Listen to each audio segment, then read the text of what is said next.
টাইটেলটা কি ছিল একটু বলতো? VLSI circuit. তো এটার ফুল মিনিং হচ্ছে কি? ভেরি লার্জ স্কেল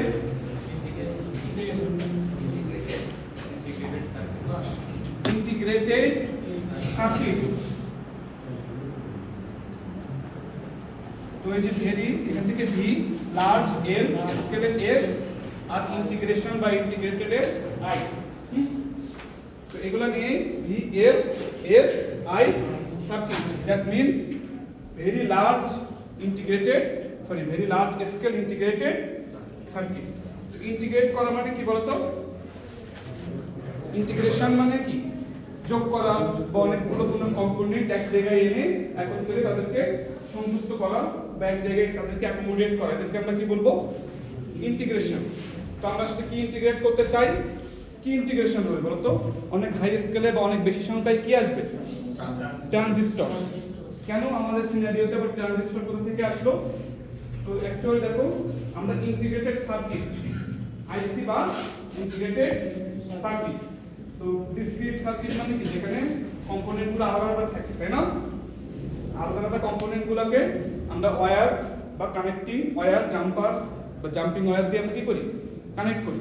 বাট তোমরা যখন তোমাদেরকে একটু রিকল করাই যে আমরা যখন ডিজিটাল ইলেকট্রনিক্স, তোমরা যখন ল্যাব করছো, এরকম ধরনের চিপ নিয়ে তোমরা কাজ করছো না? মনে পড়ে একটু একটু? তো এইটার মধ্যেও কি তোমার হচ্ছে সার্কিট কম্পোনেন্ট গুলো আছে না? তো এগুলো কিন্তু ডিসক্রিট অবস্থাতে নাই, সেগুলো এখন কি অবস্থাতে আছে? ইন্টিগ্রেটেড। কি অবস্থাতে আছে?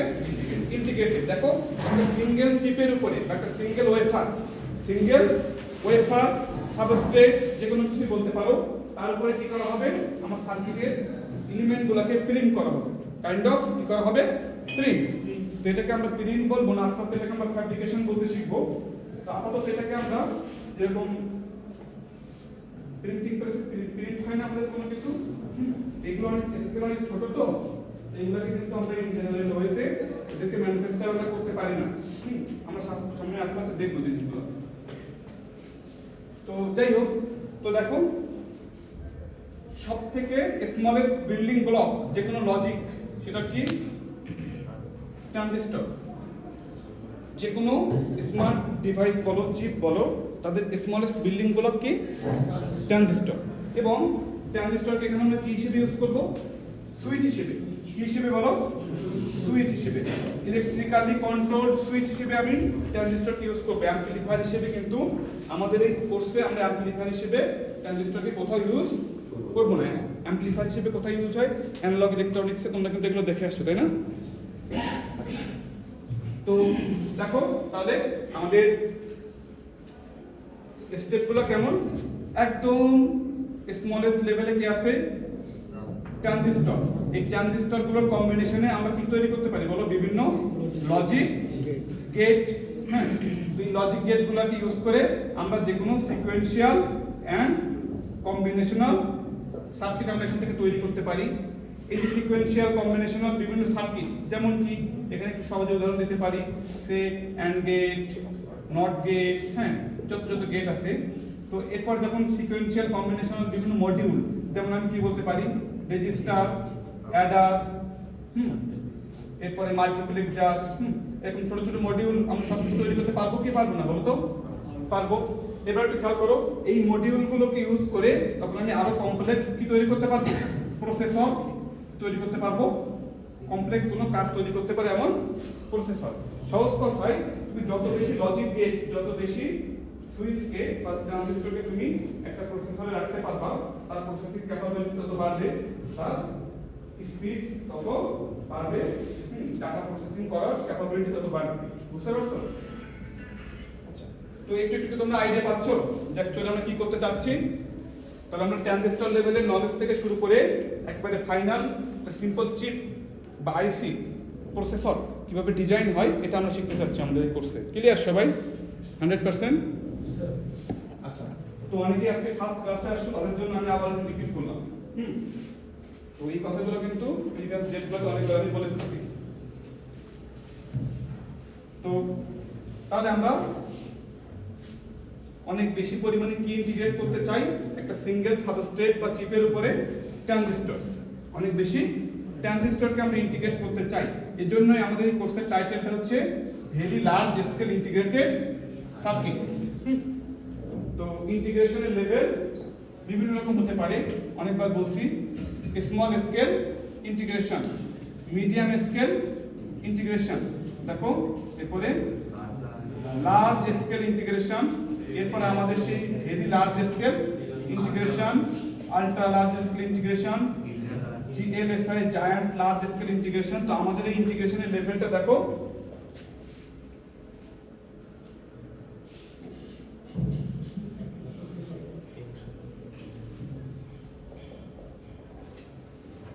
এভাবে আপনারা লিখে রাখতে পারো।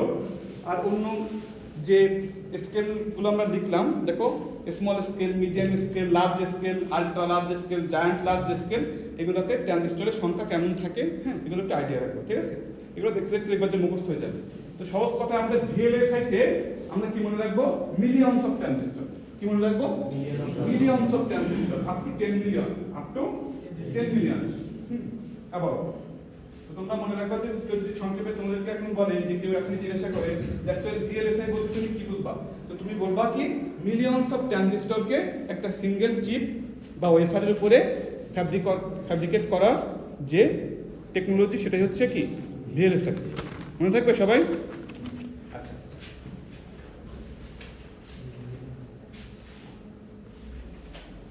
তো তোমাদেরকে বলছিলাম যে আমরা যদি কোনো লজিক বাস্তবায়ন করতে চাই তাহলে তার সবথেকে স্মলেস্ট ইউনিট আমরা কি বললাম?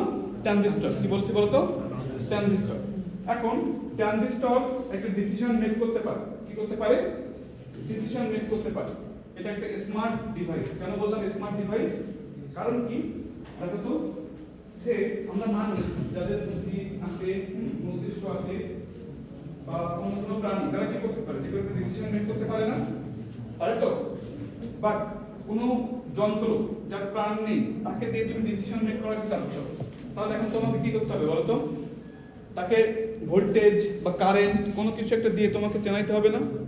সে যদি ভোল্টেজ বা কারেন্টকে চিনতে পারে, হ্যাঁ, যে এটা এরকম, এটা অন্যরকম, এখন ছোট্ট একটা ইয়েস অর নো বা লো হাই অথবা ফলস অর ট্রু কিছু একটা ডিসিশন যদি মেক করতে পারে, ওই ছোট্ট একটা ডিসিশন মেক করাকে নিয়ে তুমি বেশি বেশি করে এক জায়গায় করে কমপ্লেক্স থেকে আরো কমপ্লেক্স লজিক বাস্তবায়ন করতে পারবা। এটাই হচ্ছে সবথেকে ইম্পর্টেন্ট জিনিস বোঝা। তোমাদের মনে কখনো কোশ্চেন জাগে না যে আমাদের এই যে স্মার্ট যে চিপগুলো আমরা ব্যবহার করি, যে আইসিগুলো আমরা ব্যবহার করি, এগুলোর ভেতরে আসলে ডাটা প্রসেসিং কিভাবে হয়? সে কি আদতে জিরো চেনে? আমরা বলি কম্পিউটার জিরো আর ওয়ান ছাড়া কিছুই চেনে না। অ্যাকচুয়ালি সে জিরো আর ওয়ানই কি সে চেনে? সে কি জিরো আর ওয়ানই কি চেনে সে? বলো তো। তাহলে আমি তাকে কিভাবে চেনাই যে এটা জিরো এটা অন? সেও বা তোমাকে কিভাবে ফিডব্যাক দেয় যেটা জিরো বা অন? সে আসলে জিরোকেও চেনে না, অনকেও চেনে না। অ্যাকচুয়ালি সে কি চেনে? ভোল্টেজের আর কারেন্টের লেভেল চেনে, ভোল্টেজ আর কারেন্টের লেভেল। তো সে একটা সার্টেন ভোল্টেজকে আমরা তাকে চেনাই, এটাকে তুমি জিরো হিসেবে ধরবা। একটা সার্টেন ভোল্টেজ আর কারেন্টকে আমরা তাকে চেনাই কি হিসেবে? অন হিসেবে। বুঝতে পারছো যে যন্ত্রকে কিভাবে আমরা ট্রেন আপ করি? এই ছোট্ট জিনিসটা যদি তুমি বুঝতে শেখো, তাহলে আজকে এই যে প্রসেসরগুলো, মডার্ন প্রসেসর বলো, আর্টিফিশিয়াল ইন্টেলিজেন্স বলো বা ভার্চুয়াল রিয়েলিটি বলো, যে কোনো কিছুই কিভাবে কাজ করে একটু একটু তোমার মাথায় ক্যাচ করবে। ক্লিয়ার? তো দেখো সিম্পল একটা উদাহরণ দিই। কন্ডাক্টর এবং ইনসুলেটর দিয়ে কিন্তু আমরা এই যে ডিসিশন মেক করতে পারে এরকম কোনো ডিভাইস কি করতে পারে না। কি বললাম? কন্ডাক্টর আর ইনসুলেটর দিয়ে কিন্তু এরকম ডিসিশন মেক করতে পারে এমন কোনো ডিভাইস আমরা তৈরি করতে পারি না। কেন বলতো? কন্ডাক্টর তার এক কোর্সে ভোল্টেজ দাও, যে পোলারিটিতে ভোল্টেজ দাও সে সেইভাবে কি করা শুরু করবে? কারেন্ট ক্যারি করা শুরু করবে। সে কোন রেসপন্স করবে পোলারিটির উপরে? বলবে যে তুমি ফরওয়ার্ড বায়াসিং করছো কি রিভার্স বায়াসিং করছো, বা তুমি ভোল্টেজের পোলারিটি উল্টা করে আমার উপরে অ্যাপ্লাই করছো, এরকম কোনো রিপ্লাই তোমাকে দিবে? সে দিবে না। আর ইনসুলেটর তো প্রশ্নই আসে না, সে কারেন্ট ক্যারি করে না, সে কারেন্ট ক্যারি করে না। এখন একটু খেয়াল করো, সেমিকন্ডাক্টর ডিভাইস দিয়ে তৈরি করা সব থেকে সিম্পলেস্ট যদি একটা ডিভাইসের কথা বলি আমি, PN junction diode. PN junction diode, এটাকে আমি একটা ইন্টেলিজেন্ট বললাম। কেন বলতো? সে ডিসিশন মেক করতে পারে। দেখো সে কি করতে পারে? ডিসিশন মেক করতে পারে। কিরকম? সে দেখো মানুষের মতো বা বুদ্ধিমান কোনো এন্টিটির মতো সে একটা ডিসিশন মেক করতে পারে। যেমন কি তুমি ফরওয়ার্ড বায়াসে দিচ্ছ, সে কি করবে, এখানে একটা বাল্ব থাকে সেটা জ্বলবে নাকি জ্বলবে না? জ্বলবে। বা তুমি রিভার্স বায়াসে দাও, জ্বলবে না। তার মানে কি ও চিনতে পারতেছে না যে তুমি ভোল্টেজ কোন পোলারিটিতে অ্যাপ্লাই করছো, চিনতে পারে কি পারে না? তার মানে বুঝতে পারতেছো তোমার যন্ত্র কিন্তু এখন কি হয়ে গেছে, ইন্টেলিজেন্ট হয়ে গেছে না, কি হচ্ছে না, বুঝছে না, ডিসিশন মেক করতে পারছে সে। আচ্ছা, এই কিন্তু হচ্ছে মেইন কনসেপ্ট। হ্যাঁ, এখান থেকে তোমাদের আন্ডারস্ট্যান্ডিংটা একটু একটু ক্লিয়ার হবে যদি তোমরা ধরতে পারো। যাই হোক, তো এই জন্যই আমরা ইন্টারেস্টেড কোথায়, সেমিকন্ডাক্টর ম্যাটেরিয়াল এবং সেমিকন্ডাক্টর ডিভাইস নিয়ে। সেমিকন্ডাক্টর ম্যাটেরিয়াল এবং সেমিকন্ডাক্টর ডিভাইস নিয়ে তোমার কাছে যে স্মার্ট ওয়াচ আছে, তোমার কাছে যে স্মার্টফোন আছে, সুপার কম্পিউটার আছে, ইচ এন্ড এভরিথিং যেখানে কি আছে, ডাটা প্রসেসিং আছে, স্মার্ট ডিভাইস, সবখানে semiconductor material, semiconductor device must. ঠিক আছে, সেমিকন্ডাক্টর ডিভাইস, সেমিকন্ডাক্টর ম্যাটেরিয়াল ছাড়া আজকে আমাদের পৃথিবী একরকম অচল, আমরা যে অবস্থাতে নিয়ে আসছি। বুঝতে পারছো? আচ্ছা, কারণ কি বলতো, এটা সবথেকে বড় কারণ হচ্ছে সেমিকন্ডাক্টরের কন্ডাক্টিভিটিটাকে তুমি ইঞ্জিনিয়ারিং করতে পারো।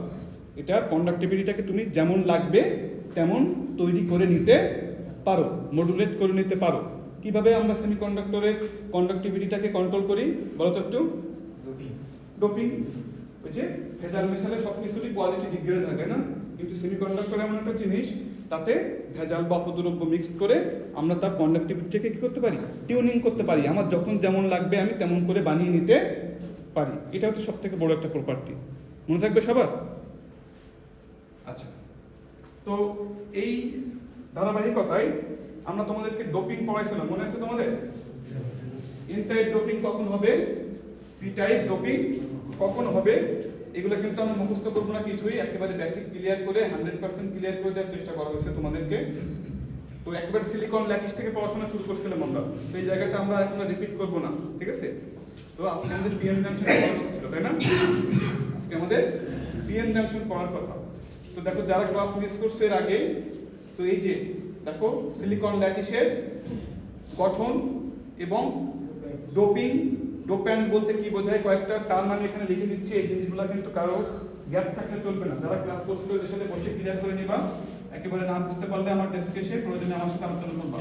দেখো আমি কিছু কথাবার্তা বলে দিই।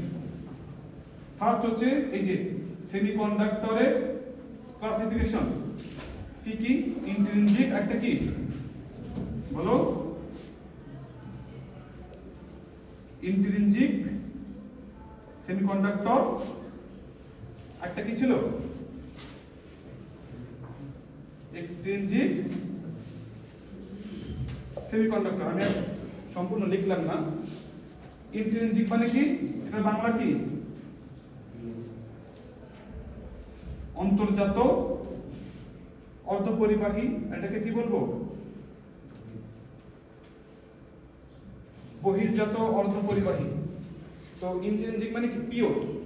যদি যখন আমরা কোনো পিওর সিলিকন ক্রিস্টাল, কোনো কিছু ভেজাল মেশানো আছে বলো, সেটাকে আমি কি বলবো, ইন্ট্রিনজিক সেমিকন্ডাক্টর। কি বলবো সেটাকে আমরা, ইন্ট্রিনজিক সেমিকন্ডাক্টর। আর যখনই তাতে কোনো ভেজাল মেশানোর ব্যাপারটা চলে আসবে, তখন কিন্তু আর সে ইন্ট্রিনজিক থাকবে না, সে তখন কোন ক্যাটাগরিতে চলে আসবে, এক্সট্রিনজিক। তার মানে কি, ভেজাল বা অপদ্রব্য মিক্স করা। তো কোন গ্রুপের বা কেমন অপদ্রব্য মিক্স করা হলো তার উপর ভিত্তি করে এটা আবার দুই প্রকার, কি কি, এন টাইপ আবার কি পি টাইপ। আচ্ছা, এখন দেখো আমি তোমাদেরকে এইটা, এই ডায়াগ্রামটা সবাই তো মাথায় রাখবোই। এরপর হচ্ছে 13, 14 আর কততম গ্রুপ, আধুনিক পর্যায় সারণী। এটা কিন্তু আমাদের যে ক্লাসিক্যাল পর্যায় সারণী ছিল, ট্র্যাডিশনাল ওটা না, আধুনিক পর্যায় সারণী যেখানে 1 থেকে 18 পর্যন্ত গ্রুপ। হ্যাঁ, সেখানে তার রেসপেক্টেই বলছি আমি। দেখো আমাদের সেমিকন্ডাক্টর গ্রুপ কোনটা, 14, carbon, silicon, germanium, tin, lead। হ্যাঁ, তো দেখো এই 13, 14, 15 এই তিনটা গ্রুপের প্রথম 4টা 5টা করে ম্যাটেরিয়ালের বা মৌলের নাম আমরা একটু মনে রাখবো, পাওয়া যাবে? একটু মাথায় রাখবে, একটু দেখে দেখবে যে প্রায় সময় কাজে লাগবে এটা আমাদের। হ্যাঁ, তাহলে দেখো আমাদের সেমিকন্ডাক্টর গ্রুপ কোনটা বলো, 14তম গ্রুপ। এদের লাস্ট কক্ষপথ ইলেকট্রন কয়টা, 4টা, এদের 5টা, এদের 3টা। তো এক খণ্ড সিলিকনে যেহেতু তাদের ভ্যালেন্স ইলেকট্রন কয়টা, 4টা, যোজন ইলেকট্রন কয়টা, 4টা। তো এই জন্য দেখো সিলিকনে কি হয়, পার্শ্ববর্তী চারটা সিলিকনের সাথে সমযোজী বন্ধনে তারা কি হয়, আবদ্ধ থাকে। তো সেখানে যদি আমি 15তম গ্রুপের কোনো মৌলকে মিক্স করি, সবাই একটু খেয়াল করো, রেজাল্ট হিসেবে, তাহলে কি হবে, এও যে ঠিক সিলিকনের মধ্যে যে সিলিকনের মতো করে চারদিকে কি করতে চাইবে, চারটা বন্ধন গঠন করতে চাইবে। তো বন্ধন গঠন করার সময় তার একটা এক্সট্রা ইলেকট্রন আছে না, তাই তো নাকি? কয়টা ইলেকট্রন আছে বলো? একটা। এই একটা ইলেকট্রন কিন্তু সে পুরো বস্তুখণ্ডে তখন মুক্তভাবে ঘুরে বেড়ানোর পারমিশন দিয়ে দিবে। অর্থাৎ একটা 15তম গ্রুপের মৌল ডোপ্যান্ট হিসেবে অ্যাড করলে আমি কি পেয়ে গেলাম, একটা ফ্রি ইলেকট্রন, একটা ফ্রি ইলেকট্রন, যেটা কিন্তু একটা ফ্রি ক্যারিয়ার। এটা কি একটা ফ্রি ক্যারিয়ার। এখন কেনই বা সিলিকনে নিজেদের মধ্যে সমযোজী বন্ধন হলো, আয়নিক কেন হলো না বলো তো একটু? কারণ কি, শেষ কক্ষপথ ইলেকট্রন কয়টা? চারটা। তো স্টেবিলিটি পেতে গেলে তার কয়টা লাগবে? আরো চারটা। কারণ অষ্টক পূরণের নীতি আমরা জানি তো, অষ্টক পূরণের নীতি, অষ্টক পূরণ হলে কি হয়, তারা স্টেবল হয়, জানি তো এটা আমরা। আচ্ছা, তো দেখো চারটা ইলেকট্রন তো গ্রহণ বা বর্জন, এটা অনেক শক্তি সাপেক্ষ ব্যাপার। এত পরিমাণ শক্তি সাধারণ বিক্রিয়া এনভায়রনমেন্ট থেকে আমরা পাই না, অ্যাভেলেবল হয় না। এজন্য মৌলগুলো সচরাচর দেখবা না যে চারটা ত্যাগ করছে বা গ্রহণ করছে, খুবই কম। টাইটেনিয়াম বা আলাদা কিছু মৌল বিশেষ বিশেষ ক্ষেত্রে ফোরপ্লাস হয়, বাট রেয়ার। ঠিক আছে? তো সিলিকনে তাহলে কি হবে, পার্শ্ববর্তী আজ চারটা সিলিকনের সাথে যদি সে শেয়ার করে, দেখো শেয়ারের বিজনেসের মতো দুইজনেরই সম্পত্তি দুইজনের হিসেবে কাউন্ট করা যায়, তাই না? দেখো এই যে ওর নিজস্ব একটা, প্রতিবেশীর একটা, নিজস্ব একটা, প্রতিবেশীর একটা। দেখো তো এখন অষ্টক পূরণ হয়েছে কিনা, হয়েছে? তাহলে কি স্টেবিলিটি পাইছে না? অনুরূপ ভাবে প্রত্যেকটা সিলিকন, প্রত্যেকটা সিলিকন চারপাশে চারটা সিলিকনের সাথে কিভাবে বন্ধন গঠন করে, কোভ্যালেন্ট বন্ড বা সমযোজী বন্ধনে আবদ্ধ থাকে। মনে থাকবে? এগুলো কিন্তু এর আগের দুইটা ক্লাসে আমি অনেক বিস্তারিত বলছি, এর জন্য এখন আমি কিন্তু কিছুই বলছি না, জাস্ট একটু রিকল করাচ্ছি। তো এর মধ্যে যদি কারো কোনো কিছু ঝাপসা মনে হয়, কনফিউশন তৈরি হয়, যারা ক্লাস করছে ওদের সাথে একটু বলবা, আর আমার সাথেও বসতে পারো, কোনো সমস্যা নেই। হ্যাঁ, এগুলো কিন্তু বেসিক ক্লিয়ার করা লাগবে। আচ্ছা, তাহলে দেখো তো এইখান থেকে সব থেকে যে দুইটা জিনিস তোমাদেরকে বুঝতে হবে, চারটা জিনিস আমি একটু এখানে লিখি, এই জিনিসগুলো একটু মাথায় রাখবা। Majority career, minority career. Majority career, একটা কি বললাম, মাইনরিটি ক্যারিয়ার। মেজরিটি ক্যারিয়ার, এটা বাংলা প্রতিশব্দ কি হবে? গরিষ্ঠ আধান বাহক। গরিষ্ঠ আধান বাহক। আর মাইনরিটি ক্যারিয়ারের বাংলা কি হবে? লঘিষ্ঠ আধান বাহক। এই দুইটা ক্যাটাগরি তোমরা মাথায় রাখতে হবে।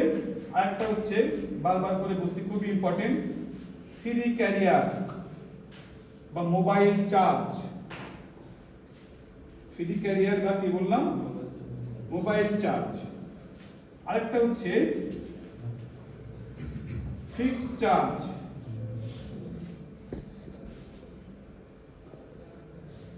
ফিক্সড চার্জ বা বাউন্ড চার্জ, অথবা একটা নামে ডাকি আমরা একে স্পেস চার্জ।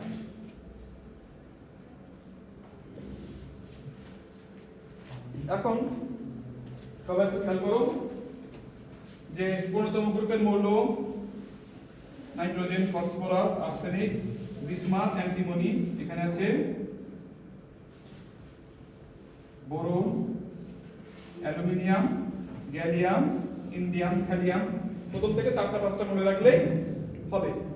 তো সেই যখন আসলাম এখানে একেবারে একটু বলেই দিই, সবাই একটু খেয়াল করো প্লিজ এভরিওয়ান। আর্সেনিক কততম গ্রুপের মৌল বলো? 15তম গ্রুপের মৌল। তো 15তম গ্রুপের মৌল আর্সেনিক দিয়ে আমি দেখো সিলিকনকে ডোপিং করছি। তো দেখো যার মধ্যে ডোপিং করা হবে সে হচ্ছে হোস্ট। সে কি? হোস্ট। আর ডোপ্যান্ট কি? যাকে মিশাবো সে হচ্ছে ডোপ্যান্ট। যেটা ভেজাল ওটাই হচ্ছে ডোপ্যান্ট। আর যার মধ্যে মিশাবো সে হচ্ছে কি? হোস্ট। মনে থাকবে? তাহলে এখানে হোস্ট কে বলতো? সিলিকন। আর ডোপ্যান্ট কে? আর্সেনিক। ডোপ্যান্ট কে? আর্সেনিক। মনে থাকবে? তো সবাই একটু খেয়াল করো, ডোপিং করা হয় দুইটা প্রসেসে, একটা হচ্ছে লিখে রাখতে পারে আপাতত, সামনেও বলবো বিস্তারিত এগুলো। একটা হচ্ছে ডিফিউশন, একটা হচ্ছে আয়ন ইমপ্লান্টেশন। একটা কি বলো? ডিফিউশন, আর একটা হচ্ছে আয়ন ইমপ্লান্টেশন। তো দেখো, যখনই তুমি ডোপিং করবা, তো এই আর্সেনিক, সবাই একটু খেয়াল করো প্লিজ, এই আর্সেনিক ওর কি দায় করছে বলো তো, যে ও সিলিকনের মধ্যে যে সিলিকনের মতো চারটা বন্ধন তৈরি করবে? কেন করবে সে? কি কারণে তাকে ঠিক সিলিকনের মতোই চারপাশে চারটা সমযোজী বন্ধন সে গঠন করতে চাইবে? কেন বলতো? সে আর্সেনিক, সে তো আর সিলিকন না, সে তো তার নিজস্ব স্বতন্ত্র ওখানে বজায় রাখতে পারত। কেন সে বাধ্য? দেখো, কোন একটা তোমরা যখন ইয়ে পড়ছো না, ইলেকট্রিক্যাল প্রপার্টিজ অফ ম্যাটেরিয়ালস বা ম্যাটেরিয়াল সায়েন্স যখন পড়ছো, তখন মনে আছে তোমরা ক্রিস্টাল, পলিক্রিস্টালাইন, এরপরে হচ্ছে অ্যামোরফাস, বিভিন্ন ম্যাটেরিয়াল পড়ে আসছিলে না? তো বন্ধন গঠন হয় কখন? এই যে সাপোজ মনে করো যে একটা ক্রিস্টালের মধ্যে যে অনুপরমাণুগুলো সবাই কি হয়, সর্বনিম্ন শক্তি অবস্থানে আসলেই সেখানে বন্ধন গঠন করে না? মনে আছে আন্তঃআণবিক দূরত্ব, আন্তঃআণবিক শক্তি দিয়ে এই যে এরকম কিছু গ্রাফ আমরা স্টাডি করে আসছিলাম, মনে আছে তোমাদের? এই যে এরকম করে, এই যে এরকম করে, যে শক্তি যেখানে সর্বনিম্ন হয় সেখানে তত দূরত্বে ইন্টারঅ্যাটমিক স্পেস বা আন্তঃআণবিক দূরত্ব, সেই দূরত্ব থেকে তারা বন্ধন গঠন করে। আচ্ছা, এতটা জটিল ভাবে আমি না বলি, একটু সিম্পল কথাই বলি। দেখো, কোনো ক্রিস্টাল খণ্ডে যখন অন্য কোনো ভেজাল বা অপদ্রব্য এসে সেখানে স্থিতিশীলভাবে থাকতে চাইবে, কি বললাম? স্থিতিশীলভাবে থাকতে চাইবে, তখন কিন্তু তাকে অবশ্যই ওইখানকার যে ব্যান্ড স্ট্রাকচার, ব্যান্ড ডায়াগ্রাম পড়ছো না তোমরা? কন্ডাকশন ব্যান্ড, ভ্যালেন্স ব্যান্ড, সব কিছুর সাথে তাকে কিন্তু কি করতে হবে? সামঞ্জস্যপূর্ণ হলেই একমাত্র সে ওইখানে স্টেবল ভাবে থাকতে পারবে। না হলে কি হবে বলতো? সে হচ্ছে যে ফ্রি এজেন্ট হিসেবে থাকবে, তার মানে অন্য কারোর সাথে বিক্রিয়া হয়ে সে তার সাথে চলে যাবে, অথবা সে ওইখানে ওই ক্রিস্টাল সাইডে কিন্তু স্থিতিশীল ভাবে পার্মানেন্টলি থাকতে পারবে না। এখন কি হয়, যখন কোনো একটা ভেজাল বা অপদ্রব্য তুমি সিলিকনের মধ্যে ইনজেক্ট করে হিট ট্রিটমেন্ট করি, আমরা কি করি এটাকে? Hit treatment. তার মানে কি, যে আমরা যখন কোনো কিছুতে হিট দিই তখন কি অনুপরমাণুগুলোর গতিশক্তি বাড়ে না? ভাইব্রেশন হয়। কি হয়? ভাইব্রেশন হয়। সবাই সবার জায়গায় থেকে ডাইনামাই কম্পিত হতে থাকে। জানি তো আমরা অ্যাবসলিউট জিরো টেম্পারেচার ব্যতীত, কি বললাম? অ্যাবসলিউট জিরো টেম্পারেচার ব্যতীত আমরা সামনে যাই দেখি না কেন, ইচ অ্যান্ড এভরিথিং ভাইব্রেট হচ্ছে। কি হচ্ছে? ভাইব্রেট হচ্ছে। যত টেম্পারেচার বাড়বে, প্রকৃতির শক্তি যত বাড়বে, তত তার ভাইব্রেশনটা বাড়বে। যাই হোক, এখন যেটা বললাম যে হিট ট্রিটমেন্ট দিলে কি হয়, যে ওই যে নতুন যে অ্যাটমটা হোস্ট অ্যাটমের মধ্যে কি হয়, ব্লেন্ড হয়ে যাওয়ার চেষ্টা করে, সে সেখানে ওদের মতো করে থাকার চেষ্টা করে। তুমি একটু স্বাভাবিকভাবে যদি কল্পনা করো যে আমরা হিউম্যান, আমরা যখন যে কমিউনিটিতে থাকি তখন কি হয়, ওই কমিউনিটির মধ্যে সব কিছু মেনে চলতে হয় না আমাদেরকে? কাইন্ড অফ এই যে ডোপ্যান্ট অ্যাটমকে তুমি এখানে অ্যাড করবা, সেও কিন্তু বাধ্য, ঠিক আছে? ঠিক ওই অ্যাটমিক স্ট্রাকচারের সাথে নিজেকে মানিয়ে নিতে। সহজভাবে আমরা এভাবে বলতে পারি। আর কিছু টেকনিক্যাল ব্যাপার স্যাপার এখানে আছে, তো আমি ওদিকে আর এখন আপাতত যাচ্ছি না সিম্পলিসিটির জন্য। তো তাহলে দেখো, যখনই তার স্থিতিশীলতা অর্জন হয়ে যাবে আর্সেনিকের, তো একটা যে এক্সট্রা ইলেকট্রন সেটাকে কিন্তু সে আর নিজের কাছে রাখবে না, সেটাকে অরবিটালে আর আবদ্ধ করে রাখবে না। সে সেটাকে কি বলবে, আমার তো স্থিতিশীলতা অর্জন হয়ে গিয়েছে, তো তুমি এখন পুরো বস্তুখণ্ডে ফ্রিলি চাইলে মুভ করতে পারো, সেটাকে বাধ্য করবে না নিজের কাছে ধরে রাখতে। তাহলে এখানে কি বলতো, এটা কি কোন ক্যাটাগরিতে পড়বে? ফ্রি ক্যারিয়ার নাকি ফিক্সড চার্জ? ফ্রি ক্যারিয়ার না? সে কি মুভ করতে কি ফ্রি না, সে স্বাধীন না? আচ্ছা, এই জন্য দেখো, এই যে 15তম গ্রুপের কোনো মৌলকে ডোপিং করলে যে ক্যারিয়ার জেনারেট হয় সেটা টাইপ কি? নেগেটিভ টাইপ না ইলেকট্রন? এই জন্যই এটাকে আমরা কি বলবো? N type semiconductor. কি বলবো এটাকে আমরা? N type semiconductor. আচ্ছা, এতটুকু পর্যন্ত আসতে পারছো সবে? এতটুকু পর্যন্ত আসতে পারছো সবে? আচ্ছা, এখন একটু খেয়াল করো, এই যে আর্সেনিক, এই পাবলিক যে আবার নিজের সম্পত্তি একটা সবার মাঝে বিলিয়ে দিল, সে আবার কি হয়ে গেছে? নিট পজিটিভ হয়ে গেছে না? নিট কি হয়েছে? পজিটিভ। এটাকে আমরা কি বলবো? ডোনর নাকি অ্যাকসেপ্টর? ডোনর। দাতা না, সে দিয়ে দিচ্ছে একটা ইলেকট্রনকে, তো যে দাতা সে কি হয়? পজিটিভ। যে দেয় সে পজিটিভ, ধনাত্মক কাজের একটা, এইভাবে মনে রাখতে পারো। তাহলে এটা কি? Positive donor ion. এটাকে কি বলবা? Positive donor ion. এইবার বলো, এই যে আর্সেনিকের এই আয়নটা, এটা কোন ক্যাটাগরিতে পড়বে? এটা কিন্তু ফিক্সড চার্জ। এই চার্জ কি কারেন্ট ক্যারিতে অংশগ্রহণ করবে? এ কিন্তু কারেন্ট কন্ডাকশনে কোনো কন্ট্রিবিউশন রাখতে পারবে না। পারবে বলো তো? ওকে, সবার সাথে হাত ধরাধরি করে একদম স্থিরভাবে বসে আছে না, যেখানে আছে ওইখান থেকে সে নড়তে পারবে? পারবে না। এই জন্য যে চার্জ কিন্তু কারেন্ট ক্যারিতে অংশগ্রহণ করতে পারে না, সে যদি মুভ করতে পারে না, তাদেরকে আমরা কি বলি? Fixed charge. আরেকটা নাম আছে বাউন্ড চার্জ। বাউন্ড মানে কি? বাধ্য। এই জন্য ওই চার্জ স্থির থাকতে বাধ্য, এই জন্য তাদেরকে এভাবে ডাকি ফিক্সড চার্জ, বাউন্ড চার্জ, একটা কি স্পেস চার্জ। এই পরের এই নামকরণের সার্থকতাটুকু একটু বলি সংক্ষেপে। যে দেখো, স্পেস মানে কি? মহাশূন্য বা কোনো স্থান, তাই না? তো স্পেসের মধ্যে যেমন গ্রহ নক্ষত্রগুলো বা বিভিন্ন যে সাবস্টেন্সগুলো কি হয় বলতো, বেশি বেশি থাকে না, যেটা সেই জায়গায় এখন আমাদের এখানে কি হয়, যে কোন একটা 3 ডাইমেনশনাল কোনো ভলিউম বা কোনো ম্যাটেরিয়াল তার বাল্কের মধ্যে যেখানে একটা ডোপ্যান্ট বা যেখানে একটা চার্জ আছে, সে ঠিক কি সেখানে স্থিরভাবে ভেসে থাকে না 3 ডাইমেনশনাল একটা স্পেসের মধ্যে। এভাবে আমরা কল্পনা করতে পারি। এর জন্য ফিক্সড চার্জকে অনেক সময় আমরা কি নামে ডাকি? স্পেস চার্জ নামেও ডাকি। মনে থাকবে? আচ্ছা, তাহলে বলো, এন টাইপ সেমিকন্ডাক্টরের মেজরিটি ক্যারিয়ার হচ্ছে কি? ইলেকট্রন। আর সামান্য যে একটা হোল কি থাকবে না? থাকবে। সেগুলোকে আমরা কি বলবো? Minority career. তাহলে এবার তোমরা সহজেই বুঝতে পারতেছো যে 13তম গ্রুপের কোনো মৌল দিয়ে যখন আমি ডোপিং করব, তখন কি হবে? ঠিক সিলিকনের মতো বন্ধন গঠন করতে যে তার একটা ইলেকট্রনের ঘাটতি পড়বে, তো সেই সারাউন্ডিং কোনো অরবিটাল থেকে একটা ইলেকট্রন কি করবে? টান দিবে। তো যেখান থেকে ইলেকট্রন চলে আসবে, ইলেকট্রনের ফাঁকা করা স্থান বলি আমরা, কিন্তু আমরা স্থান বলতে শিখবো না। আমরা এখন কি বলতে শিখবো? ইলেকট্রনের ফাঁকা করা এনার্জি স্টেট। কি বলবো আমরা? ইলেকট্রনের ফাঁকা করা এনার্জি স্টেট। হোল মানে কি? ইলেকট্রনের ফাঁকা করা জায়গা বলি। ইলেকট্রনের ঘাটতিটাই হচ্ছে হোল। অ্যাকচুয়ালি সেটা কিন্তু কোনো ফিজিক্যাল কোনো জায়গা না, ঠিক আছে? কোনো চেয়ার না, কোনো ফিজিক্যাল এক্সিস্টেন্স কিন্তু এই ফাঁকা স্থানের নাই। এটা আসলে কি ফাঁকা স্থান? অ্যাকচুয়ালি এটা হচ্ছে ফাঁকা এনার্জি স্টেট। ফাঁকা এনার্জি স্টেট। এই যে এনার্জি স্টেট বললে আমাদের আবার মাথা খারাপ হয়ে যায়। কিন্তু আমরা যে ব্যান্ড ডায়াগ্রাম পড়ছি না, valence band, conduction band, electron কি যে কোনো শক্তি নিতে পারে? ইলেকট্রনের এনার্জি কেমন বলো? কোয়ান্টাইজ না? ইলেকট্রনের এনার্জি কেমন? কোয়ান্টাইজ। দেখো, এই ভ্যালেন্স ব্যান্ডে ইলেকট্রন থাকা মানে কি? সবাই কোনো না কোনো একটা এনার্জি স্টেট দখল করে আছে। কন্ডাকশন ব্যান্ড ফুল থাকা মানে কি? সবাই এনার্জি স্টেট কোনো না কোনো এনার্জি, কোনো না কোনো ইলেকট্রন কি করে আছে? দখল করে আছে। এখন এগুলো অনেকটা স্ট্যাটাসের মতো, এগুলো অনেকটা সোশ্যাল স্ট্যাটাসের মতো কাইন্ড অফ। মনে করো যে আমি একটু মজা করে যদি বলি, সে একজন মিলিয়নিয়ার। মিলিয়নিয়ার তুমি কখন বলবো কাউকে? যখন সে মিলিয়ন টাকা পয়সার মালিক হবে। এটা কি কোনো ফিজিক্যাল চেয়ারে বসে সে মিলিয়নিয়ার, চেয়ার থেকে উঠে আসলে সে নন মিলিয়নিয়ার, এরকম কিছু? নাকি তার এনার্জি সে কতটুকু ধরে রাখছে তার কাছে, তার উপর ভিত্তি করে তার এই স্ট্যাটাসটা। অনুরূপ ভাবে কোন ইলেকট্রন অ্যাকচুয়ালি কি হয় বলো? কোনো একটা এনার্জি দখল করে থাকে। তো যখন একটা এনার্জি স্টেট ইলেকট্রন দখল করে থাকবে, অন্য কোনো ইলেকট্রন ওই এনার্জি নিতে পারবে? পারবে না। যদি সে ওই ইলেকট্রন স্টেট ছেড়ে দেয়, এনার্জিটা ছেড়ে দিয়ে ওর থেকে লোয়ার বা হায়ার কোনো এনার্জি দখল করে, তখনও কিন্তু তার যে ফাঁকা করে এনার্জি স্টেট, ওইটা অন্য কোনো ইলেকট্রনের জন্য উন্মুক্ত হবে। কোনো ইলেকট্রন এসে এখন ওই এনার্জি নিয়ে ওই ক্রিস্টালে অংশগ্রহণ করতে পারবে বা থাকতে পারবে। মনে থাকবে? একটু একটু করে শুনতে সব জিনিসগুলো। আচ্ছা, যাই হোক, এখন একটু খেয়াল করো। তাহলে আমরা একটু এখান থেকে দ্রুত মুভ করবো, এখানে আর সময় আমরা ব্যয় করবো না। পিএন জাংশনটা আমরা শেষ করবো। তাহলে একটা জিনিস এখান থেকে আমি একটু সামারাইজ করি। Majority career, minority career, clear?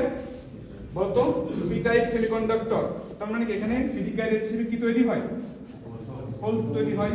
তাহলে এখানে মেজরিটি ক্যারিয়ার হচ্ছে হোল, মাইনরিটি ক্যারিয়ার হচ্ছে ইলেকট্রন।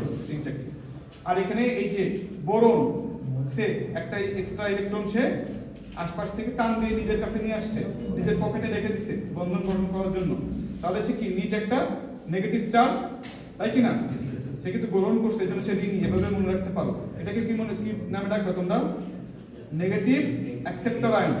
Negative acceptor ion. এটা কোন ক্যাটাগরিতে পড়বে? ফিক্সড চার্জ বা বাউন্ড চার্জ। আর এই হোলগুলা কিন্তু ফ্রি ক্যারিয়ার বা মোবাইল চার্জের ক্যাটাগরিতে পড়বে। এগুলো তো আসতে পারছো সবাই? আচ্ছা, আরেকটা জিনিস মনে রাখবা, এন টাইপ সেমিকন্ডাক্টর বা পি টাইপ সেমিকন্ডাক্টর, এটা কিন্তু ইলেকট্রিক্যালি নিউট্রাল নাকি চার্জ? নিউট্রাল। কিন্তু অনেকের মনে হতে পারে স্যার এন টাইপ সেমিকন্ডাক্টরে হিউজ পরিমাণে ইলেকট্রন তৈরি হয়, এটা negative charge. P type semiconductor এটা মনে হয় ইলেকট্রিক্যালি পজিটিভ। অ্যাকচুয়ালি কি নেগেটিভ বা পজিটিভ কোনো কিছু আর যে হোল তার কি ইলেকট্রিক্যালি নিউট্রাল না, নিরপেক্ষ তো নাকি? এটা কি তোমরা মেনে নিচ্ছ? কারো কোনো কনফিউশন আছে যে স্যার ইলেকট্রন তৈরি হচ্ছে তাহলে আপনি নিরপেক্ষ কেন বললেন? এরকম কোনো কনফিউশন নাই তো? এটা কিন্তু মাথায় রাখবা। আর কারো কোনো কনফিউশন থাকলে বলবা, যতটা সিলি মনে হোক কোনো সমস্যা নেই, মনের মধ্যে কোনো কোশ্চেন যদি আসে বলবা। আচ্ছা, এখন একটু সবাই খেয়াল করো, এই যে ডোপিং এর এই কথাবার্তা বলবো না করতে করতে দেখছো এত কিছু বলে ফেলছি আবার। এগুলো সব আমাদের প্রিভিয়াস ডেটের পড়াশোনা। এই জন্যই তোমাদেরকে বারবার করে বলি যে কেউ ক্লাস মিস করো না, কারণ তোমরা যদি ক্লাসে না আসো তো বাকিদের জন্য কি একই জিনিস আবার রিপিট করতে হয়। বাট আমাদের কিন্তু রিপিট করার অপশন নাই। এরপর থেকে কিন্তু আর কোনো ক্লাসে এইভাবে আর বিস্তারিত রিপিট করবো না। নেক্সট দিন থেকে তোমরা আর কোনো ক্লাস মিস করবে না, এই ক্লাস মনে থাকবে। আচ্ছা, তাহলে সবাই একটু খেয়াল করো, ডোপিং নিয়ে তাহলে আমাদের আপাতত একটা আইডিয়া আসছে, তাই তো নাকি? এরপর থেকে আমাদের আর মুখস্থ করা লাগবে না তো যে এন টাইপ সেমিকন্ডাক্টর পেতে গেলে কি করতে হবে, পি টাইপ সেমিকন্ডাক্টর পেতে গেলে কোন মৌল মেশাতে হবে, কোনো কিছু মুখস্থ করা লাগবে আমাদের? জাস্ট 13, 14 আর 15তম গ্রুপে প্রথম 4-5টা মৌলের নাম একটু মাথায় রাখবা, বাকি সব দেখবে যে তোমরা নিজে থেকে অ্যানসার করতে পারো। আচ্ছা, এখন হচ্ছে আমাদের আলোচ্য বিষয় হচ্ছে পিএন জাংশন। পিএন জাংশন দেখো সেমিকন্ডাক্টর ডিভাইসের একদম ফার্স্ট সদস্য, সবথেকে সিম্পলেস্ট স্ট্রাকচার কি বললাম? PN junction. তো পিএন জাংশন কিভাবে তৈরি হয় বলো তো? কিভাবে তৈরি হয় বলতে পারবা? এরকম কোনো কিছু যে একটা পি টাইপ সেমিকন্ডাক্টর নিলাম, একটা এন টাইপ সেমিকন্ডাক্টর নিলাম, এদেরকে আমি কি করে দিলাম? জোড়া লাগিয়ে দিলাম, এরকম কিছু? একটু বলো তো অ্যাকচুয়ালি কি করা হয়? আচ্ছা, এখানে একটু হোয়াইট ব্যাকগ্রাউন্ড আছে, এজন্য এই স্লাইডটাতে নিয়ে আসলাম। আমি সবকিছু একে দেখাবো, স্লাইড থেকে কিছু দেখাবো না, কারণ স্লাইডে কিছুই নাই পিএন জাংশন নিয়ে তেমন। তো দেখো আমাদের সবার কিন্তু ভুল কনসেপ্ট হইতে পারে যে একটা পি টাইপ একটা এন টাইপ তৈরি করে মনে হয় কি করা হয়? জোড়া লাগিয়ে দেওয়া হয়। কখনো কিন্তু এমন করা হয় না, কারণ জোড়া লাগালে কি হবে? তাদের মাঝখানে একটা ইন্টারফেস থাকবে না, স্মুথ ট্রানজিশন সম্ভব হবে? ওইখান দিয়ে কোনো ক্যারিয়ার যাওয়া আসা করতে গেলে বাধাপ্রাপ্ত হবে, ট্রাক হয়ে যাবে, কোনো জায়গায় খাদে পড়ে তার স্পিড কমে যাবে, অনেক ধরনের ঝামেলা হবে। তুমি যখন এই যে এত ছোট স্কেলে এত স্মার্ট জিনিসগুলো তৈরি করতে যাবা, তখন একটা ধূলিকণা, একটা ভাইরাস, একটা ব্যাকটেরিয়া মিনস এ লট একাই সে ডিভাইসের প্রপার্টি কন্ট্রোল করতে সক্ষম। বুঝতে পারছো? সেখানে এই যে কোনো কিছু জোড়া লাগিয়ে তার মধ্যে দিয়ে কারেন্ট ট্রান্সপোর্ট করার চিন্তা ভাবনা তো আমরা কল্পনাই করি না। ক্লিয়ার? তো কি করি অ্যাকচুয়ালি আমরা? সবাই একটু খেয়াল করো, আগামী 10-15 মিনিট খুব ভালোভাবে সবাই একটু কনসেন্ট্রেশন দেবে এখানে। আমি গল্পের মতো করে বলছি, একটু শোনার চেষ্টা করো। কোথাও কোনো কনফিউশন বা কোনো কোশ্চেন থাকলে অবশ্যই আমাকে সামনে জিজ্ঞাসা করো। দেখো এটা একটা পিওর সিলিকন ক্রিস্টাল। কি বললাম? পিওর সিলিকন ক্রিস্টাল বা ওয়েফার নিয়ে কি করা হবে? এই পাশে যেহেতু পি, এই পাশে এন করতে চাই, তাহলে এই পাশে কততম গ্রুপের মৌল দিয়ে ডোপিং করব? দ্রুত বলো। 13তম গ্রুপের মৌল দিয়ে এই পাশে কিন্তু ডোপিং করবা, আর এই মাথায় 15তম গ্রুপের মৌল দিয়ে ডোপিং করবা। তাহলে আমি বলতে পারি এই পাশে পি টাইপ সেমিকন্ডাক্টর, এই পাশে এন টাইপ সেমিকন্ডাক্টর। এই পর্যন্ত আসতে পারছো সবাই? এবার দেখো এখান থেকে বেশ কিছুক্ষণ একটা ডাইনামিক ঘটনার মধ্যে ঘটবে। কেমন ঘটনা ঘটবে? একটা ডাইনামিক একটা ঘটনা ঘটবে কিছুক্ষণ, তারপর ডিভাইসটা একটা স্টেবল পজিশনে এসে স্থির হয়ে যাবে, আর কোনো রেসপন্স সে করবে না যদি না আমি বাইরে থেকে কোনো এক্সটার্নাল ভোল্টেজ অ্যাপ্লাই করি। তো সবাই খেয়াল করো এই ডাইনামিক নেচারটা কি হচ্ছে, সবাই একটু বুঝে নাও খুব ভালোভাবে। আমি এদের মধ্যে কোনো ফিজিক্যাল এরকম কোনো বাউন্ডারি কিন্তু নাই, জাস্ট অনুমান করে নেওয়ার জন্য পি টাইপ কোনটুকু এন টাইপ কোনটুকু আমি একটা কাল্পনিক একটা লাইন এখানে টানলাম। ক্লিয়ার সবাই? সবাই একটু ভালোভাবে খেয়াল করো। পি টাইপ সেমিকন্ডাক্টরের তাহলে মেজরিটি ক্যারিয়ার কি বলো? হিউজ পরিমাণে কি আছে এখানে? হোল আছে, আর মাইনরিটি ক্যারিয়ার হিসেবে দুই একটা ইলেকট্রন। সবাই খেয়াল করবে কিন্তু। আচ্ছা, আর এন টাইপ সেমিকন্ডাক্টর হিউজ পরিমাণ কি আছে? ইলেকট্রন আছে, আর মাইনরিটি ক্যারিয়ার হিসেবে দুই একটা খুব সামান্য কি আছে বলো? হোল আছে। এইবার একটু খেয়াল করো, এই পর্যন্ত আসতে পারছো সবাই? এই পর্যন্ত সবাই আসতে পারছো? এই ঘটনা কিভাবে শুরু হলো? এই যে এই পাশে তুমি 13তম গ্রুপের মৌল দিয়ে ডোপিং করে দিছো, আর এই পাশে 15তম গ্রুপের মৌল দিয়ে ডোপিং করার ফলে এখানে ফ্রি ক্যারিয়ার জেনারেট হলো হোল, এখানে ফ্রি ক্যারিয়ার জেনারেট হলো কি? ইলেকট্রন। আর বলো তো একটা জিনিস মনে মনে কল্পনা করেন, এই যে এই ম্যাটেরিয়ালের মধ্যে এই সাইডে হোক বা এই সাইডে হোক এর পাশে কি আছে? ডোনর আইনগুলো আছে না? ডোনর নাকি অ্যাকসেপ্টর? এই ডোনর দিলে এটা নেগেটিভ, তাই নতুন অ্যাকসেপ্টর। এই পাশে নেগেটিভ অ্যাকসেপ্টর আয়নগুলো কিন্তু ক্রিস্টালের মধ্যে যেখানে যেখানে থাকার কথা সেখানে বসে আছে, তাই না? অনুরূপ এই পাশে কি আছে? পজিটিভ ডোনর চার্জগুলো কিন্তু আছে, এটা একটু বলে দিলাম আগে, লাগবে এটা আমাদের একটু পরে। আচ্ছা, এইবার দেখো কি হবে। এখনো কিন্তু ডিভাইসটা স্থিতিশীল অবস্থাতে আসে নাই, এখনো ডাইনামিক কন্ডিশন শুরু হবে। দেখো তো এই পাশে হোলের কনসেন্ট্রেশন বেশি, এই ওয়ার্ডগুলো শিখবা। এই পাশে কিসের কনসেন্ট্রেশন বেশি? হোল কনসেন্ট্রেশন বেশি। এই পাশে ইলেকট্রনের কনসেন্ট্রেশন বা ঘনত্বটা বেশি। তাহলে হোলগুলা কি করতে চাইবে? ডিফিউশন প্রক্রিয়ায়। ডিফিউশন কথার মানে কি? হ্যাঁ, ভেরি গুড, বলো। ব্যাপন।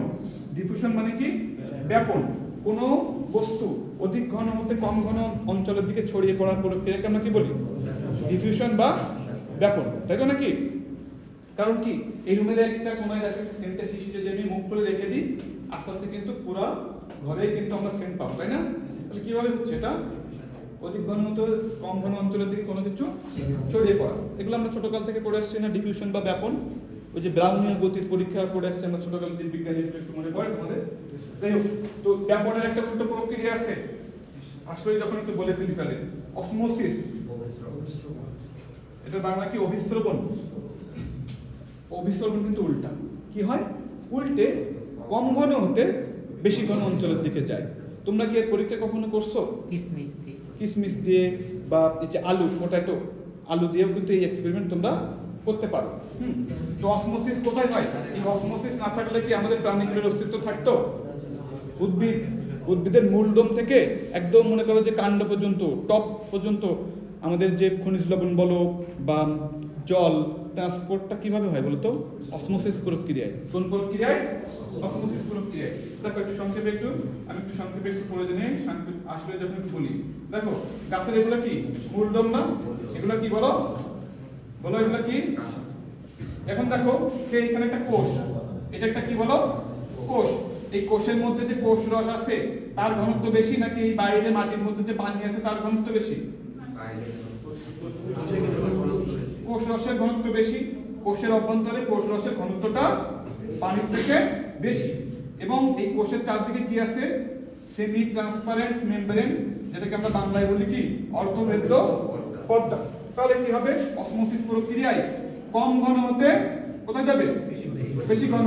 তার মানে পানি কোথায় প্রবেশ করলো? একটা মূলডোমের কোষে। খেয়াল করো, এখন এই কোষের উপরে আরো কি সব এরকম কোষ সাজানো আছে না? আছে নাকি নাই? এবার যে কোষের মধ্যে পানি ঢুকলো তার ঘনত্ব তার ঠিক উপরের কোষের তুলনায় হালকা হলো নাকি ঘন হলো? হালকা। তাহলে কি হবে? এর থেকে আবার এই কোষে যাবে, অনুরূপ ভাবে এই কোষ থেকে এই কোষে, এরকম করতে করতে মূল থেকে পানি বলো বা যে কোনো সাবস্টেন্স বৃক্ষের টপ পর্যন্ত যেতে পারে। মনে থাকবে? আচ্ছা, তো দেখো এটা আমাদের কনটেক্সটের বাইরের জিনিস, আসলে এই জন্য একটু সংক্ষেপে বললাম, শিখে রাখো। এখন একটু খেয়াল করো, তাহলে এই পাশের এই হোলগুলা কোন দিকে যাইতে চাইবে? ডান পাশে। ইলেকট্রনগুলা বাম পাশে। সবাই খেয়াল করবা, চিহ্ন দিচ্ছি। তাহলে ঠিক দেখো তো, এই যে মাঝামাঝি জায়গায় এসে, এই মাঝামাঝি রিজিয়নটাতে এসে ইলেকট্রনের আর হোলের দেখা হবে নাকি হবে না? হবে। তাহলে ইলেকট্রন আর হোল তারা যদি একে অপরের সাথে দেখা হয় তাহলে কি হবে? ভ্যানিশ হয়ে যাবে না তারা? একটা হোল দখল করে বসবে একটা ইলেকট্রন, তাহলে একটা হোলও গায়েব হয়ে যাবে, একটা ইলেকট্রনও গায়েব হয়ে যাবে। এটাকে আমরা বলি ইলেকট্রন হোল রিকম্বিনেশন। কি বলি এটাকে আমরা? Electron whole recombination. মনে থাকবে? তাহলে বলতো, এই যে লেফট হ্যান্ড পি টাইপ থেকে পি এর সাইডে কি গায়েব হতে থাকবে? হোল। আর এন এর সাইডে ইলেকট্রন। তাহলে একটু খেয়াল করো তো, এই যে এই রিজিয়নগুলোতে ইলেকট্রন এবং হোল যতই ভ্যানিশ হইতে থাকবে, এখানে আরেক ধরনের চার্জ, স্পেস চার্জ আছে, তারা কি বলতো? বলো, পি টাইপে অ্যাকসেপ্টর নাকি ডোনর? খেয়াল করো, এই যে চার্জগুলো আমি এখন আঁকতেছি, এগুলো কি নতুন ছিল নাকি আগেই ছিল? এগুলো আগেই ছিল, কিন্তু আগে এদেরকে আমি কনসিডারেশনে আনি নাই। কারণ কি? এটা চারপাশে কারা ঘিরে থাকতো? মোবাইল বা ফ্রি ক্যারিয়ার গুলো এদেরকে ঘিরে রাখতো। মোবাইল বা ফ্রি ক্যারিয়ার গুলোকে ঘিরে রাখতো, এই জন্য ওদেরকে আমি কনসিডারেশনে আনি নাই। দেখো যখনই এই মাঝামাঝি অঞ্চলে এখন আর কি নাই বলতো, তেমন কোনো ফ্রি ক্যারিয়ার নাই। এটা কি তোমরা মেনে নিচ্ছ? তেমন কোনো ফ্রি ক্যারিয়ার নাই। দেখো কিছুটা ইনসুলেটরের মতো হয়ে যাচ্ছে, এই রিজিয়ন কিসের মতো হয়ে যাচ্ছে? ইনসুলেটরের মতো। বাট সেই ইনসুলেটর কিন্তু তার মধ্যে এখন কি আছে? কিছু ফিক্সড চার্জ আছে। কি আছে? Fixed charge. তো এই ফিক্সড চার্জগুলো যখনই অবমুক্ত হবে বা তাদের ইফেক্ট প্রকাশ করতে পারবে, তখনই কি হয়ে যাবে? এখানে ইলেকট্রিক ফিল্ড তৈরি হবে না? কি তৈরি হবে বলো? Electric field. সে আবার কি জিনিস? পজিটিভ চার্জ হতে ইলেকট্রিক ফিল্ড গুলো কি আউটওয়ার্ডস নাকি ইনওয়ার্ডস? আর নেগেটিভ চার্জের জন্য ইনওয়ার্ডস। এখন বলো তো, কোন জায়গায় কোন ইলেকট্রিক ফিল্ড দেওয়া থাকলে সেখানে একটা ফ্রি ক্যারিয়ার সরি ফ্রি একটা ইলেকট্রন সেটা কোন দিকে মুভ করবে? ইলেকট্রিক ফিল্ডের দিকে নাকি ইলেকট্রিক ফিল্ডের অপোজিট দিকে? এটা সবাই বুঝি তো আমরা? দেখো ইলেকট্রিক ফিল্ড যেদিকে যায়, যে কোনো নেগেটিভ চার্জ তার বিপরীত দিকে মুভ করতে চেষ্টা করে, এবং কোন পজিটিভ চার্জ ইলেকট্রিক ফিল্ড যেদিকে নির্দেশ করছে সেই দিকেই মুভ করতে চায় বা গতিশীল হতে চায়। কেন বলতো? কারণ এই যে বললাম পজিটিভ হতে এগুলো কেমন? আউটওয়ার্ড। কারণ ইলেকট্রিক ফিল্ড যেদিক থেকে আসতেছে তুমি মনে মনে কল্পনা করতে পারো না যে পজিটিভ চার্জের সোর্স ওই দিকে আছে, তাই তো নাকি? তাহলে পজিটিভ চার্জের দিকে ইলেকট্রন বা যে কোনো নেগেটিভ চার্জ পজিটিভ চার্জের দিকে যেতে চাইবে, আর পজিটিভ চার্জ বিকশিত হয়ে উল্টা দিকে যেতে চাইবে। সহজ কথায় সামারি কি? নেগেটিভ চার্জ, যে কোনো ফ্রি নেগেটিভ চার্জ ইলেকট্রিক ফিল্ডে অপোজিটে মুভ করতে চায়। ক্লিয়ার? যে কোনো positive charge, free positive charge electric field যেদিকে ডিরেকশন দিচ্ছে সেদিকেই মুভ করতে চায়। তাহলে দেখো তো এখানে ইলেকট্রিক ফিল্ডের দিকটা কোন দিক হবে? লেফট টু রাইট নাকি রাইট টু লেফট? ঠিক আছে না? আমি ভুল লিখছি নাকি ঠিক লিখছি বলো একটু? আমি ইলেকট্রিক ফিল্ডের ডিরেকশনটা এই পজিটিভ চার্জ আর নেগেটিভ চার্জের সেপারেশন মানে কি ইলেকট্রিক ফিল্ড না? ইলেকট্রিক ফিল্ডের দিক কোন দিক হবে? পজিটিভ থেকে নেগেটিভে নাকি নেগেটিভ থেকে পজিটিভে? অবভিয়াসলি পজিটিভ থেকে নেগেটিভে। তাহলে দেখো দুইটা শব্দই বলা থাকছে যে পজিটিভ থেকে আউটওয়ার্ডস আর নেগেটিভের জন্য ইনওয়ার্ডস। তাহলে এখানে যে আমি বললাম যে এখানে একটা ইলেকট্রিক ফিল্ড তৈরি হচ্ছে আস্তে আস্তে, দেখো সেটার দিক কোন দিকে? Positive to negative. এতটুকু পর্যন্ত ক্লিয়ার সবাই? কারোর কোনো দ্বিমত আছে এই পর্যন্ত? বলো তো। আচ্ছা, এই ইলেকট্রিক ফিল্ড তৈরি হয়ে গেলে কি হবে জানো তো? এরা কিন্তু এই একে অপরের সাথে খুব ফ্রিলি মিশে যাচ্ছিল, সেই এখন আর মিশতে পারবে না। কারণ কি? খেয়াল করো, এই যে এই পজিটিভ চার্জ, সবাই একটু আমাকে ফলো করো, এই পজিটিভ চার্জ এই হোলগুলোকে ফার্দার এদিকে যেতে কি বাধা দিবে না? অনুরূপভাবে এই ইলেকট্রনগুলোকে প্রাচীর বা এই মাঝামাঝি জায়গাটা ক্রস করতে বাধা দিবে কে? এই নেগেটিভ চার্জের লেয়ার। একটু বুঝতে পারছো? এটা হচ্ছে বাচ্চাদের মতো করে বললাম, আমরা বলবো কি দিয়ে? ইলেকট্রিক ফিল্ড দিয়ে। এই ইলেকট্রিক ফিল্ড এই হোলগুলোকে আর এইদিকে যেতে দিবে না। অনুরূপভাবে এই ইলেকট্রিক ফিল্ড এই ইলেকট্রনগুলোকে এইদিকে আসতে দিবে না। ওই যে বললাম ইলেকট্রন ইলেকট্রিক ফিল্ডের অপোজিটে যাইতে চায়, আর হোল ইলেকট্রিক ফিল্ডের দিকে মুভ করতে চায়। এই পর্যন্ত আসতে পারছো সবাই? তার মানে সবাই একটু খেয়াল করো, প্রথমে যখন তুমি ডোপিং করে দিবা তারপরে কিন্তু এই ডাইনামিক কন্ডিশনটা শুরু হয়ে যাবে। ভেতরে কি ঘটনা ঘটতেছে? হোলগুলো রাইট সাইডে মুভ করছে, ইলেকট্রনগুলো লেফট সাইডে মুভ করছে, করে ঠিক এই মাঝামাঝি জায়গাতে তারা কি হচ্ছে? রিকম্বাইন হচ্ছে। কি হচ্ছে? রিকম্বাইন হচ্ছে। যত রিকম্বাইন হচ্ছে এই পাশ থেকে ফ্রি ইলেকট্রন গায়েব হয়ে যাচ্ছে, এই পাশ থেকে ফ্রি হোলগুলো কি হয়ে যাচ্ছে? গায়েব হয়ে যাচ্ছে। তার কারণে দেখো এই যে ফিক্সড চার্জ বা আমাদের যে ডোনর এবং অ্যাকসেপ্টর চার্জ, তাদের দ্বারা একটা কি তৈরি হচ্ছে? এখানে বিল্ট ইন একটা ইলেকট্রিক ফিল্ড। কি তৈরি হচ্ছে? একটা বিল্ট ইন ইলেকট্রিক ফিল্ড। সেই ইলেকট্রিক ফিল্ড যখনই দেখো যখনই স্ট্রং এনাফ, যখনই সেটা strong enough to repel the hole and electron to cross the junction region, এরকম হয়ে যাবে, তখন কিন্তু এই পাশ থেকে কেউ আর ওটা ক্রস করতে পারবে না, ওপাশ থেকে আর কেউ ক্রস করতে পারবে না। কখন ক্রস করাটা থেমে যাবে? ওই যে রিকম্বাইন হতে হতে এই যে এক পাশে ডোনর চার্জ আর এক পাশে অ্যাকসেপ্টরের চার্জ উন্মুক্ত হতে হতে এই ইলেকট্রিক ফিল্ডটা যখনই স্ট্রং হয়ে যাবে, এনাফ, কতটুকু এনাফ? যাতে করে তারা হোলকে এবং ইলেকট্রনকে আর ফার্দার এই প্রাচীর বা এই যে মাঝামাঝি জায়গাটা ক্রস করতে আর দিবে না। এটা কি বুঝতে পারছো তোমরা? তোমার ডিভাইস একমাত্র এই সময়ে এসে স্টেবল হয়েছে।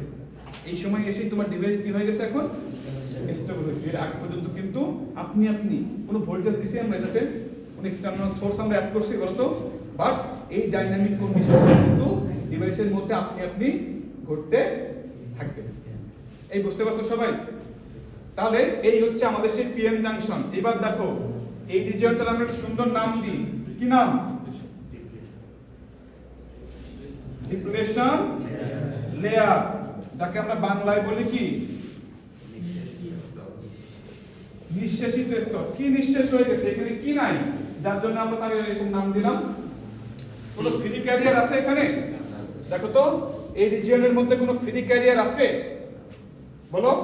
এটা ব্যাপারটা এরকম হয়ে গেছে না, দুই পাশে ধাতু, মাঝখানে একটা ইনসুলেটরের মতো, কাইন্ড অফ সেরকম হয়ে গেছে না নেচারটা? সবাই খুব ভালোভাবে খেয়াল করবা। তাহলে ডিপ্লেটেড হয়ে যাওয়া মানে কি? নিঃশেষ হয়ে যাওয়া, কোনো কিছু ভ্যানিশ হয়ে যাওয়া, একেবারে শেষ করে ফেলা। তো এখানে কি নাই, কি ভ্যানিশ হয়ে গিয়েছে বলো? ফ্রি ক্যারিয়ার বা মোবাইল চার্জ এখানে নাই। এজন্য এই রিজিয়নটার নাম আমরা কি বলি? ডিপ্লেশন রিজিয়ন বা ডিপ্লেশন লেয়ার, যাই বলো। এবং এখানে ইলেকট্রিক ফিল্ডকে আমরা বিল্ট ইন ইলেকট্রিক ফিল্ড বলি, আর যদি ভোল্টেজ বা বিভব দিয়ে বলি তাহলে কি বলবো? Built in potential. কি বলবো? Built in potential. তো এটাকে আমরা বলি একটা বিভব বাধা বা পটেনশিয়াল ব্যারিয়ার। কি নামে ডাকি? Potential barrier. বাংলায় তোমরা এটাকে পড়ে আসছো ছোটকালে বিভব প্রাচীর। বিভব প্রাচীর। তাহলে এই হচ্ছে কিন্তু তোমার পিএন জাংশন। এখনই একমাত্র তোমার পিএন জাংশনটা কি হলো? স্টেবল কন্ডিশনে আসলো। বুঝছো সবাই? তাহলে ডিপ্লেশন লেয়ার কিভাবে তৈরি হয়, কেনই বা হোলগুলো আর ফার্দার এদিকে যেতে পারে না, কেনই বা ইলেকট্রনগুলো আর ফার্দার এদিকে আসতে পারে না, সবাই ক্লিয়ার এখন 100%? আচ্ছা, এইবার দেখো তো, এবার তুমি বায়াসিং এর কথা চিন্তা করো। ফরওয়ার্ড বায়াস করো মানে কি? এখানে পজিটিভ, এখানে নেগেটিভ। তাহলে ফরওয়ার্ড বায়াস দেওয়া মানে কি? এখানে পজিটিভ মানে কি? এই পজিটিভ হোলগুলোকে সামনে পুশ করবে না? করবে তো নাকি? কিন্তু ভোল্টেজ দিলেই কি তারা এই প্রাচীর ক্রস করে কারেন্ট প্রবাহ হওয়া শুরু হবে? হবে না। এই যে মাঝখানের এই প্রাচীর, তোমার সামনে যতটুকু দেয়াল দেয়া থাকবে ওই দেয়াল টপকানোর ক্ষমতা তোমার থাকতে হবে। তো আমাদের এই সিলিকন ডায়োডের জন্য এই প্রাচীরের মান কত? 0.7 ভোল্ট। 0.7 ভোল্ট। জার্মেনিয়াম দিয়ে যদি আমি এটা তৈরি করতাম তাহলে কত হতো? 0.3 ভোল্ট। এবার তাহলে খেয়াল করো, এখানকার supply voltage, forward biasing voltage যখনই 0.7 বা তার থেকে বেশি হবে তখনই কি হবে? এখানে কারেন্ট ফ্লো হওয়া শুরু হবে। কারণ কি? মাঝখানের এই প্রাচীর একে ভেদ করে আমার এই ক্যারিয়ারগুলো তখন কি করবে বলো? ক্রসিং হয়ে ইলেকট্রন এদিকে আসবে, আর ভোল্টগুলো কোন দিকে যাবে? এইদিকে যাবে। আমার সার্কিটে একটা কি ফ্লো হওয়া শুরু হবে বলো? কারেন্ট ফ্লো হওয়া শুরু হবে। এজন্যই তোমরা এর আগে ডায়োডের ক্যারেক্টারিস্টিক্স পড়ে আসছো, হয়তো কিছুই বোঝো নাই, মুখস্থ করছো, রাখাইছো শুধু। দেখো এদিকে ভোল্টেজ, এদিকে কি? ডায়োডের কারেন্ট। তো এরকম করতে করতে এরকম বলতাম না আমরা? জি, ওটা ব্রেকডাউন পয়েন্ট। এই যে 0.7 ভোল্ট সিলিকনের জন্য এরকম করে রাখছো না তোমরা অনেক? এটাকে কি বলি? নি ভোল্টেজ। কি বলি আমরা? নি ভোল্টেজ। মানুষের ভাঁজ করা হাঁটুর মতো দেখা যায়, এজন্য এটাকে সায়েন্টিস্টরা মজা করে কি নাম দিয়েছে? নি voltage. A N double E, নি। তার জন্য কি তৈরি করে ভি কে দিয়ে প্রকাশ করা হয়, ভি কে। ক্লিয়ার সবাই? এবং তো বুঝতে পারছো সবাই? যদি আমি রিভার্স বায়াস দিতাম তাহলে কি হতো? উল্টে ক্রস করা তো হবেই না। নেগেটিভ হোলগুলোকে আরো কি করবে? পিছু টান।